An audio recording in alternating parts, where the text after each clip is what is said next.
Greetings and salutations, friends, and welcome back to more Warhammer 40k lore, where today we are going to venture into one hell of a rabbit hole.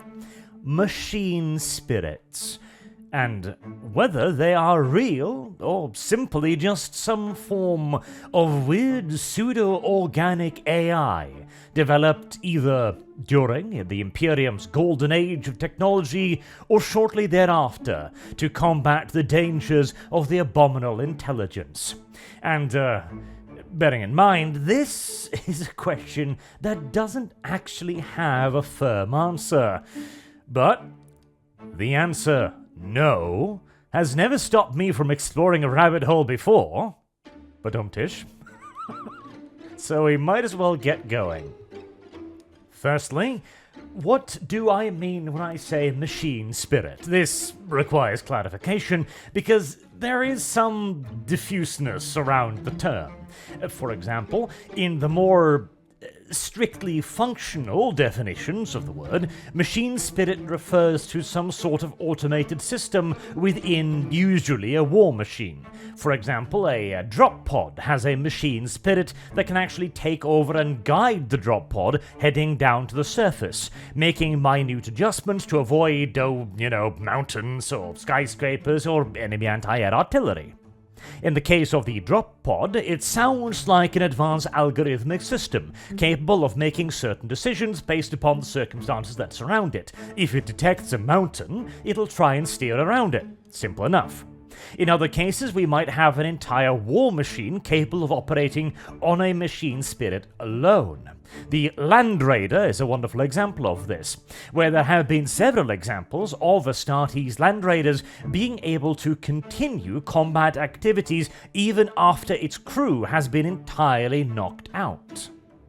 This is, of course, a significantly more complex task, and so the machine spirit in question must also be significantly more complex, as not only is it driving, navigating, identifying hindrances or things that might impede its progress, but it is also identifying and engaging enemies around it with a myriad of weapon systems. These kind of machine spirits are what I am going to classify as basic machine spirits, as in they are fairly complex algorithms that can carry out a pre-programmed task. In this case, steer and or avoid stuff, and steer and or kill stuff. This would then come in sharp contrast to the more organic form of machine spirit, as we can see in Imperial Titans or Knights, where the machine spirit is further enhanced by the personality of every single person who has ever piloted the vehicle via the Mind Impulse unit. Now, one could then immediately argue that this is not a machine spirit at all, but rather simply an amalgamation of every single person who has piloted the machine in the past. But at some point, the machine must have been created. In other words, there must have been a blank slate at some point that was then combined with the spirit of the first person to pilot it into battle, meaning that there's got to be, at the very least, some sort of container for these spirits, and thus, since they are fully digitalized, even though that term doesn't really make sense in this context, but you get my drift, I think it fair to describe these things as machine spirits as well. These are then what I'm going to refer to as the more organic machine spirits, and this again then contrasts sharply to the third form of machine spirit, which I am going to call the inert machine spirit. This comes from the fact that the adeptus mechanicus believes that every mechanism has a machine spirit. Now, that does not mean that they believe that every machine spirit is equal, not by any stretch of the imagination.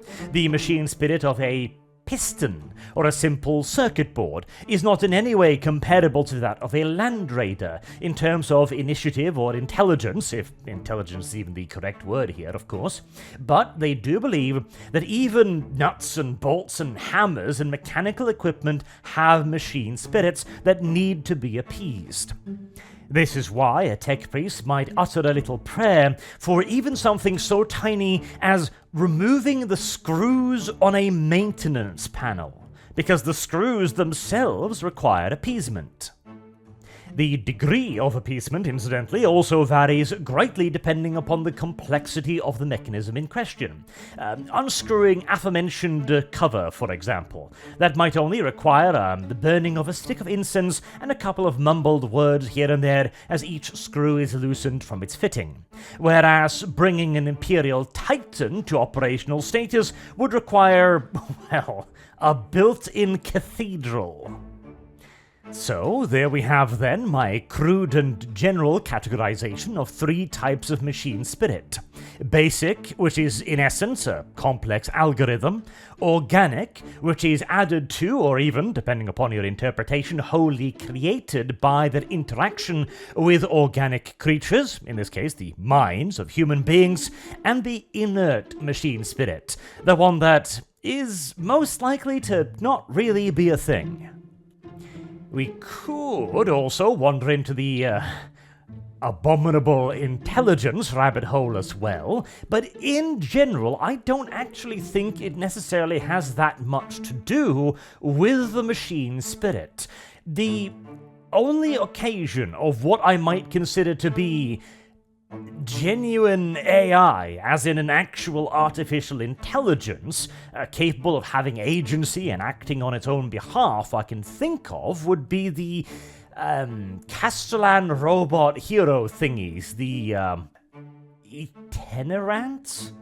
Itinerants, I believe, anyways, that occasionally show up to battles unsummoned. They just arrive there, no one knows how they got there, nobody knows why they arrived, but when they're there, they will submit themselves to the mechanicus and allow themselves to be operated like normal Castellan robots for the duration of the battle before disappearing again.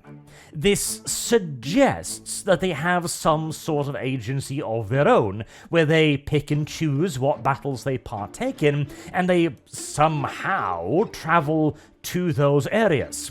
Of course, it is entirely possible that they are also merely just an advanced algorithm, controlled by an unknown shadowy force that dispatches them to the battlefield and then recalls them through arcane means. But that is the only indication of what sounds like abominable intelligence I can think of that might also be a machine spirit.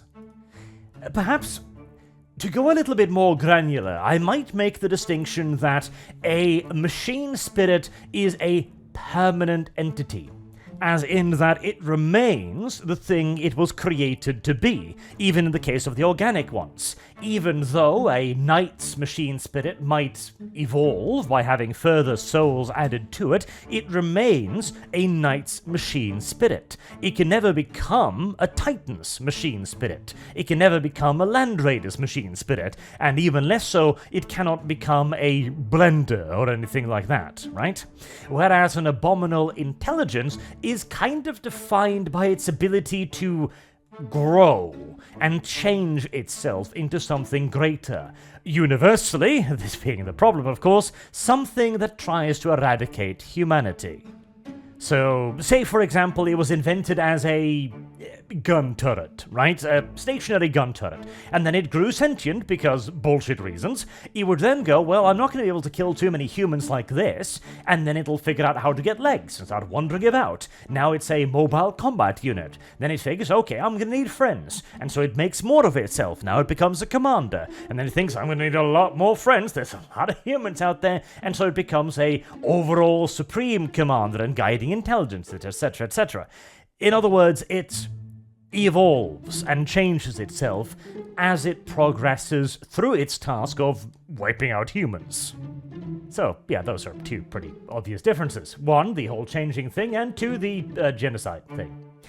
We could also then go into the topic of corrupted machine spirits, as in demon engines, but again, I feel as if this is more of a deviation, though if a machine spirit can be corrupted, then that does indicate that it is, of course, real. But you could also then easily argue that it's just a virus, so we'll see about that one. Maybe we'll return to it. But for now, let's finally get to the actual, topic of the video. 10 minutes in. So, Beginning with the inert forms of machine spirits. I do not believe in the inert machine spirit. Because, well, even if it did exist, it doesn't do anything. Or at the very least, it doesn't appear to be doing anything. And even if it did do something, it's seemingly impossible to actually determine if it is doing something, or if it is merely a mechanism that has been long abused. Take the example of a maintenance panel, for example. Say it hides away some form of complicated electronic machinery. A few circuit boards controlling some more sophisticated systems, right? Okay. Well, what are the odds that not offering up the correct prayers to open the control panel is going to have any effect whatsoever on anything? Well, judging by the rest of the 41st millennium, the odds seem pretty high that nothing will change. After all, the Imperium is still filled with mechanical contraptions. You know, a simplistic style, like just light switches, for example. By this logic, a light switch would have a machine spirit, and so if not appeased, it would at some point stop functioning, right? Or light bulbs, or simply just reloading a las gun. Not to mention the innumerable mechanical things that are all around us in the modern day. Imagine how many individual mechanism resides within a hive city, for example. Billions upon billions upon billions. Very few of which will be so privileged to receive the attention of even the lowliest adeptus mechanicus servant. Now, of course, over time, these mechanisms will begin to fail. But I do believe that they will begin to fail due to simple mechanical failure, rather than because the machine spirit inside of the mechanism is upset that it hasn't seen a priest in 75 years. Though this does also lead us quite neatly onto a different topic and way of approaching this conversation. So, let us assume, for a second, that the machine spirit thing is mostly nonsense, right? That's not the conclusion of this video, mind you, but for the time being, let's assume that the machine spirit is simply just a dumb way of saying stuff requires maintenance not to break, right? Because it makes a certain degree of sense in terms of simple mechanical components. Sure, the various dibbity-doos and doodads within an elevator, for example, will require constant maintenance, or if not constant, it will require maintenance. Even if they are high-quality parts intended to actually be able to continue to operate for a long period of time. Eventually, a simple metal fatigue, wear and tear, etc., tiny microscopic parts of it being shaved off over the course of hundreds of years of continued operation, so on and so on. The parts will require maintenance, the parts will require substitution and replacement, okay?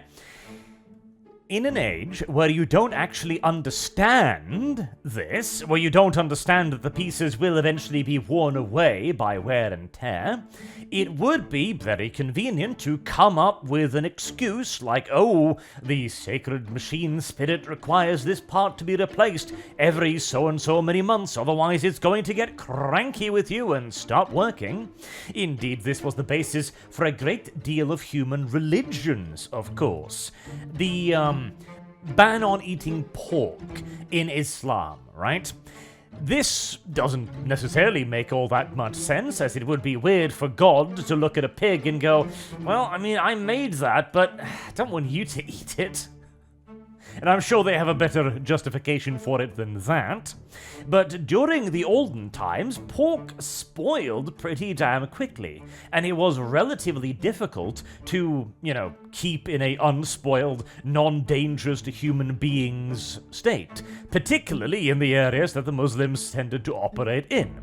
Thus, it might be simply very easy for them to go, okay, this meat spoils like super fast and gets people really, really sick. So let us imbue it with a totemic value in that you don't eat this style of meat. Because when you imbue something with totemic value like that, you don't need to explain it every time why you don't eat it. why don't you eat pork? Well, God said so. Instead of going, well, you see, pork in a desert environment actually turns bad very quickly. And if you eat meat, that's bad, blah, blah, blah, blah, blah, blah. You get the drift, right? So this seems to speak to the idea that it is maintenance, okay? But here's the thing. We do actually know that there are machine spirits that seem to be able to act on their own accord. Now, this is not the inert ones. There is no real evidence, as far as I can remember anyways, of machine spirits within simple mechanical parts having their own agency. Which is again why I maintain that the inert variants of mechanisms do not have machine spirits, although they can too benefit, of course, from the religious nature of maintenance. Even if the religious nature of that maintenance could actually end up being rather harmful, because again, maybe you don't want to apply sacred unguents to an electrical board. Although, funny story, up at the family business we run a great deal of CNC machines. These require coolants to run and make sure that the tools don't get too hot. Over years and years and years, some of this coolant aerosolizes and fills the air. Now, most of the time, this is no real issue to human beings or anything else, right? But we also have a bunch of computers, as CNC, of course, stands for Computer Numerical Control. So, obviously, there'll be computers. Most of which are absolutely ancient at this point. And they are so thoroughly caked with coolant that the fans barely even turn anymore. I tried to clean one of these machines. It's got to be like 10 years ago now, but we were having a big clean of the workshop, and I figured, okay, pop it open, get a compressed air pistol over there, and just, blow it clean of the dust, right? There was no dust. There was just an oily membrane covering the entire thing. So, beyond taking soap and water to the motherboard, I simply just closed it back up again, said a quiet prayer, and as far as I know, that machine still runs today. So, sometimes prayer can be surprisingly effective.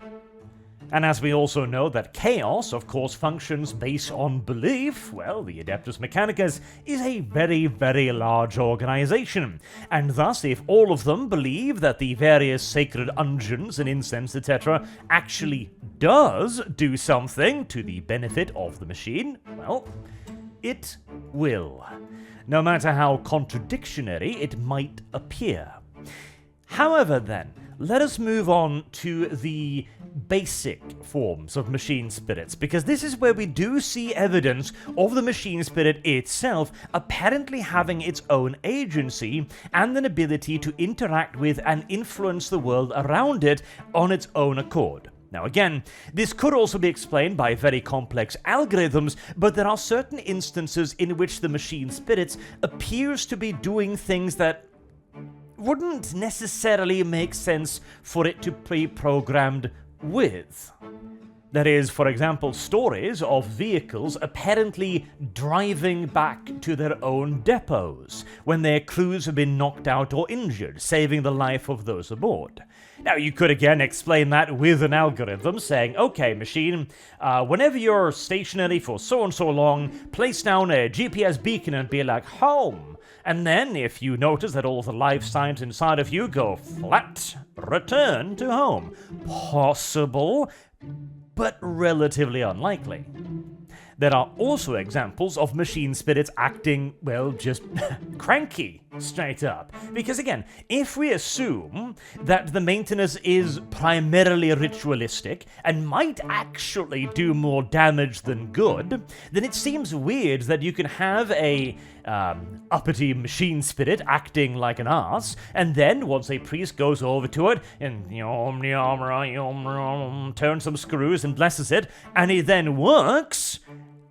That seems weird, doesn't it? Because surely, crossing yourself and speaking to the machine shouldn't actually influence it in any way, unless it's able to understand that it's being spoken to, and that it is being appeased. Naturally, you could then also immediately counter-argue that it doesn't always work, and, well, here's the thing. When we talk about machine spirits, we are always going to be a little bit doubtful and dubious as to what exactly is going on, because it's entirely possible that the machine spirit does indeed understand. Okay, the tech priest comes over, he's got his dingly sensor thing, he's speaking in the correct words, I feel pliant and happy now. Because of that, I am going to carry out my assigned function. Alternatively, it is equally possible that there is no machine spirit, the guy goes over there, shakes his sensor, and the machine simply figures out its own problem due to its long-standing algorithms or built-in problem-solving systems. Unless we can actually get our hands on a cogitator, it's impossible to say which one it really is.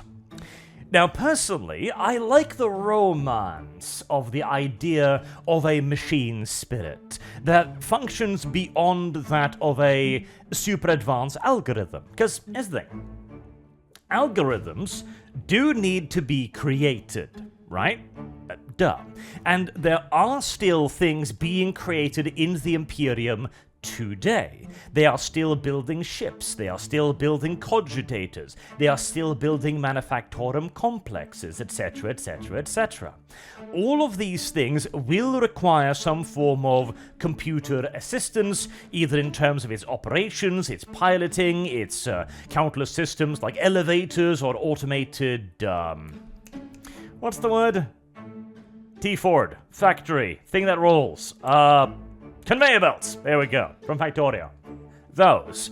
All of this requires running, and most of the time that running is going to be handled by cogitators, which means that somebody must still know how to program aforementioned cogitators. Or maybe they're sitting on a really old 3.5-inch floppy. Also possible. Some sort of ancient relic where all of the necessary and valuable machine spirits are stored, quote unquote, and the installation process is just another ritual. You ship off a cogitator to the smelting factory to occupy position 672 Delta-0. Okay, well then you need to install this 3.5-inch floppy.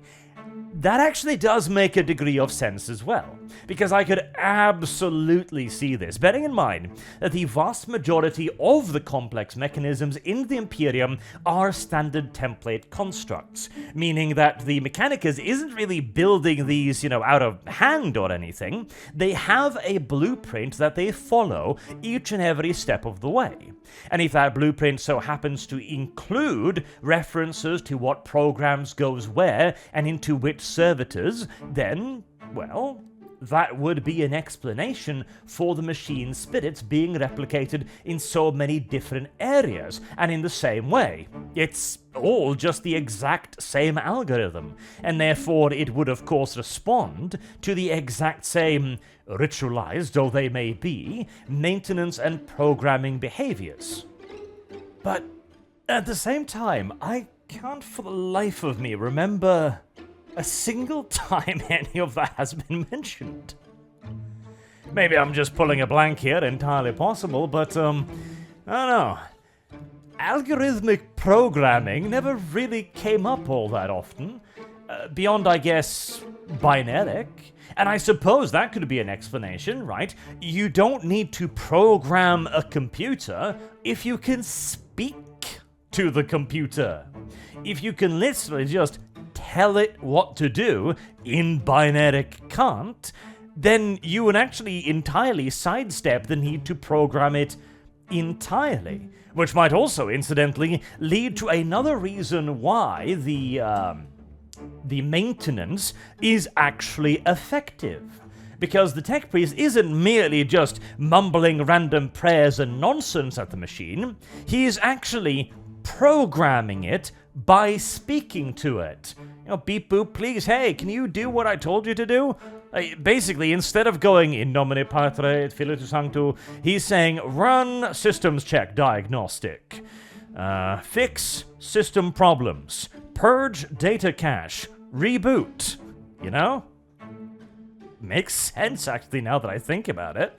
Yeah. the prayers aren't simply pointless gibberish, it is the tech priest communicating with the machine. Even if the tech priest has no goddamn clue whatsoever that is what he is doing. In essence, if we buy this rationale and explanation, then the entirety of the adeptus mechanicus is Indian tech support. They don't actually know a whole lot about what they're talking about, but they do have a check sheet for you to go through. This could also explain the weird deviations for machine spirits, because after all, if you can literally program a computer by speaking to it, then getting it to go haywire would be fairly simple. Recite the wrong prayers and you might upset the machine spirit. Not because the machine spirit is actually angry with you, but because you literally told it to do something that it either A, couldn't do, or that wasn't what you wanted it to do, and thus you interpret it as the machine spirit getting cranky. More and more I think about this, the more and more I do think it makes a certain degree of sense. Though, I will then also further add that at some point, a sufficiently advanced enough algorithm might become indistinguishable from life. Now, this incidentally is a position that I do not hold in reality. I do not believe that a computer, no matter how good it gets at pretending to be a human, can ever be considered to be a human. But in the 41st millennium, where believing in something hard enough makes it actually real, yeah, no, I can absolutely see that creating machine spirits as actual, semi-sapient entities that may then actually develop preferences or agency, as the aforementioned example of vehicles driving back to depot saving its riders, or weapons operating independently, or drop pods figuring out the optimal way down to a planet. These might be things that are trained rather than taught, as there are also countless stories of vehicles being weirdly willful, like a vehicle that likes a certain type of terrain, or that likes fighting against a certain type of enemies, or a vehicle that does one thing better than another vehicle, or weapons being particularly temperamental or particularly docile, etc. All of this would make sense if you had what began as an algorithm and then evolved into a very, very basic intelligence. And I suppose this would be a good opportunity to add to the idea of a warp-born artificial intelligence, even if by artificial we don't really mean AI, but again, we talked about that already. Demonic machine spirits. Because here's the thing. What is the difference between a demonic machine spirit and just a machine spirit? Well, in all due likelihood, the source is much the same. If we assume that machine spirits are given intelligence because, people believe that they have intelligence, then they are granted this intelligence by the warp, making them, de facto, by definition, warp creatures. But again, of course, not everything out of the warp needs to be a demon. There can be many, many other ways to interact with the warp and to bend it to one's will. Everything doesn't have to be a spiky, horned demon head. But of course, it can. And so even if they have the same point of origin, a demonic machine spirit can be something completely different. In most cases, a demonic machine spirit is just that, a literal demon bound into the machine. There have been mentions, or indications also, that the machine spirit itself can be corrupted, but whenever it happens, it sounds more like it turns into a demonic entity, so whether or not it becomes a chicken or the egg thing at that point, I suppose. What came first, the machine spirit or the demonic machine spirit? Because usually these things run off, the usual blood, death, guts, pain, that kind of stuff, right? Which isn't usually what the machine spirit runs on. So rather than corrupted, I feel it's probably more likely to say that the original machine spirit is replaced as it becomes a demon engine.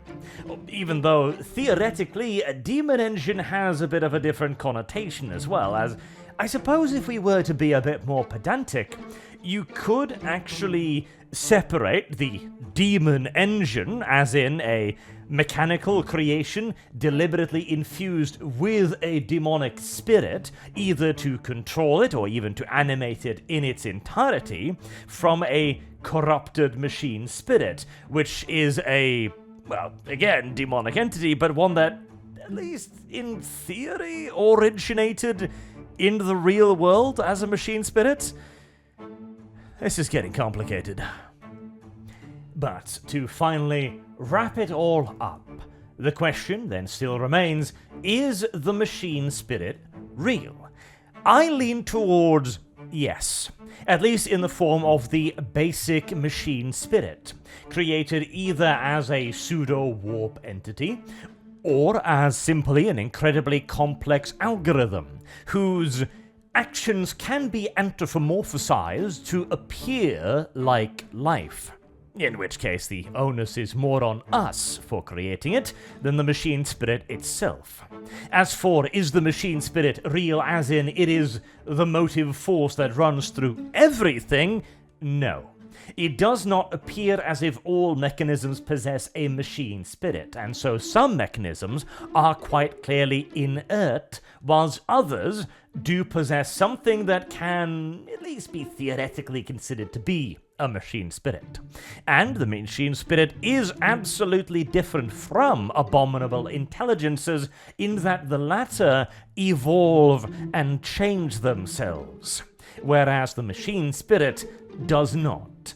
At the very least, not up until the point where it becomes a demonic machine spirit, in which case you could say that would be a transformation, but again, I think a replacement is a more correct interpretation in that case. So, the answer is yes and no, because there is no real firm answer on this question in the 41st millennium. Until next time, I have been Arch. Thank you all very much for listening, and I do hope to see all of you again soon. Have a good day.